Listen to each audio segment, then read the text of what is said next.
लाया गया है वो हमारी आवाज़ रोकने के लिए लाया गया है।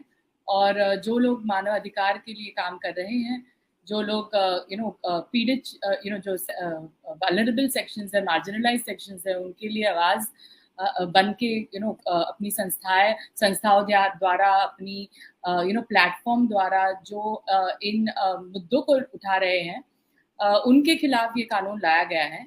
पहली बात तो ये जो जब ये कानून लाया गया, और अगर हम ये कानून का स्टेटमेंट एंड ऑब्जेक्ट्स भी अगर देखें कि उसका एक्चुअल मूल्य क्या है, क्यों लाया गया है ये कानून, तो उसमें लिखा गया है कि जो अर्बन एरिया में, मतलब जो शहरों में रहने वाले ऐसे नक्सल है, जो जो अर्बन एरिया से ऑपरेट करते हैं, इनके लिए ये कानून स्पेशली लाया गया है।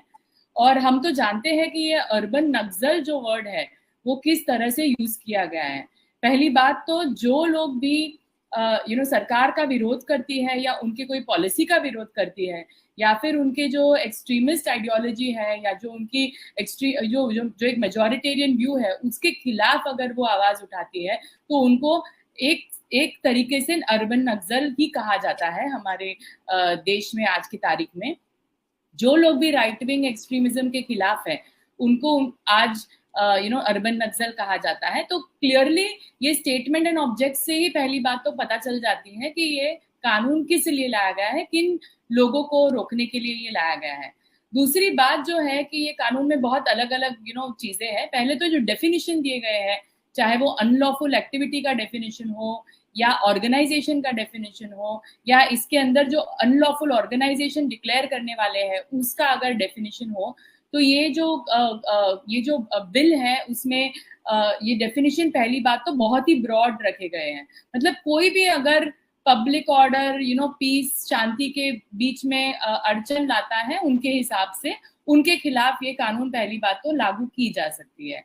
दूसरी बात, जो भी ऐसी ऑर्गेनाइजेशन है जो ऐसे अनलॉफुल एक्टिविटी में इंडल्ज करते हैं, उनके खिलाफ ये कानून यूज किया जा सकता है। तो ये पब्लिक ऑर्डर जो शब्द है, हम जानते हैं कि जो प्रोटेस्ट का कानून है, चाहे वो हमारे क्रिमिनल लॉज में इंडियन पिनल कोड था पहले, अभी नए क्रिमिनल लॉ आए हैं, उसमें जो प्रोटेस्ट का कानून है, उसमें जो भी प्रोटेस्ट के हम लोग अगर कोई भी प्रोविजंस देखेंगे तो उसमें पब्लिक ऑर्डर का जिक्र किया जाता है। तो क्लियरली अगर कोई नॉर्मल सी प्रोटेस्ट भी हो, शांतिपूर्ण प्रोटेस्ट चल रही हो, या कोई डेमोन्स्ट्रेशन हो रहा हो, तो इसके खिलाफ भी ये लोग ये कानून का इस्तेमाल कर सकते हैं।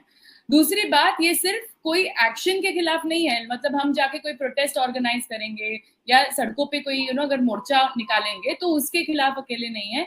यहाँ पे लिखा गया है कि कोई भी तरीके का एक्शन, चाहे वो हम कोई शब्द बोल के या लिख के, या फिर कोई जेस्चर करके, या कोई आर्ट करके, कोई भी तरह का अगर एक्सप्रेशन होगा, तो ये कानून के अंदर वो क्रिमिनलाइज किया जाएगा।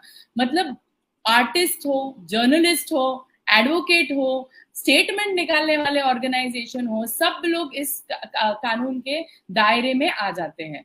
तो ये एक बहुत ही डेंजरस कानून है, और इसमें बहुत ही बहुत क्राफ्टीली इसको वर्ड किया गया है कि पूरा ब्रॉड और वेग रखा गया है कि कोई भी तरीके का डिसेंट इसमें क्रश किया जा सकता है। हम देखें, अगर आपने भी बात की थी छत्तीसगढ़ में जो इस कानून का दुरुपयोग हुआ, हमने देखा। साथ ही में ये कानून बहुत सालों से, मतलब ऐसा ही कानून public safety act Jammu and Kashmir में इस्तेमाल किया गया था, हमें पता है 2019 के टाइम पे, और उसके पहले भी ये बच्चों के खिलाफ भी इस्तेमाल किया गया था, ये कह के कि वो स्टोन पेल्टर्स है। तो ये कानून का हमेशा से प्रोटेस्टर्स के खिलाफ इस्तेमाल किया गया है। छत्तीसगढ़ में भी अगर हम लोग देखें, जो आदिवासी प्रोटेस्टर्स हैं, जो आदिवासी समुदाय के लोग हैं, जो अपनी जंगल जमीन के हकों के लिए जो प्रोटेस्ट करते हैं स्टेट के पॉलिसी के खिलाफ, या फिर अगर जो वनों को नष्ट किया जाता है, उन फॉरेस्ट डाइवर्जन एक्टिविटीज जो हो रही है छत्तीसगढ़, ओडिशा, झारखंड जैसे स्टेट्स में, वहां पे बहुत ज्यादा फॉरेस्ट डाइवर्जन हुआ है माइनिंग के लिए।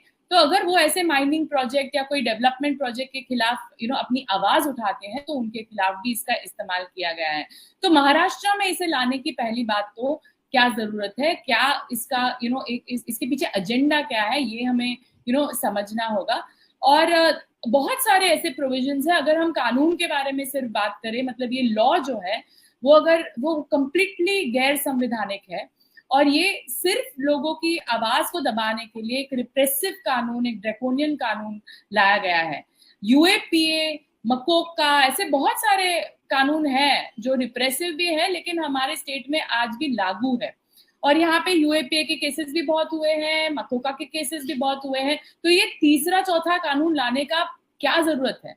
और इसमें आपको याद होगा जब थोड़े दिन पहले डेप्यूटी चीफ मिनिस्टर ने एक स्टेटमेंट किया था कि साईं बाबा के केस में यूएपीए जो है वो कानून थोड़ा कम पड़ा, इसीलिए हमें पीएसए जैसे कानून की जरूरत है। तो इससे हमें पता चलता है कि किन लोगों के ऊपर ये कानून का इस्तेमाल किया जाएगा।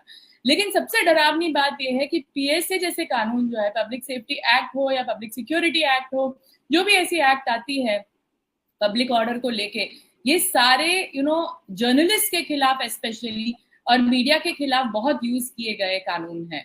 तो ये इसमें ये भी है कि इस टाइम पे ये क्यों इंट्रोड्यूस किया गया। चलो अब तो असेंबली सेशन खत्म हो गई, बिल वैसे लैप्स हो गया है और हमें ये मांग करनी है कि इसको रीइंट्रोड्यूस ना किया जाए, कि इसको कंप्लीटली स्क्रैप करे। ये पूरा प्लान जो था उनका इसको इंट्रोड्यूस करने के लिए स्क्रैप करे। हमारा महाराष्ट्र जो राज्य है वो एक बहुत ही वाइब्रेंट डेमोक्रेसी है और इसको हम कहीं भी अड़चन में लाना नहीं चाहते। यहाँ पे सबको आजादी है बोलने की, उनका हक है प्रोटेस्ट करने का और ऑर्गेनाइजेशन चलाने का, साथ ही में कोई भी स्टेट के कोई भी जो एंटी पीपल पॉलिसीज है उसके खिलाफ आवाज भी उठाने का। तो हमारा यही एक मांग है कि इसे वापस नहीं लाया जाए। लेकिन इस टाइम पे क्यों पहले लाया गया? क्योंकि स्टेट इलेक्शंस जो अभी हाल ही में होने वाले हैं उसमें क्या आप लोगों का आवाज बंद करना चाहते हैं?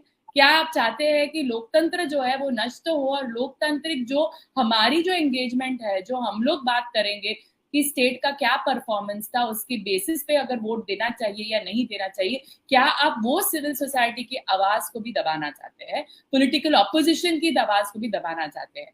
तो ये चीजें अगर वो नहीं करना चाहते तो उन्हें ये वापस कानून नहीं लाना चाहिए, क्योंकि ये कानून जो है वो सिर्फ उसी के लिए इस्तेमाल होगा।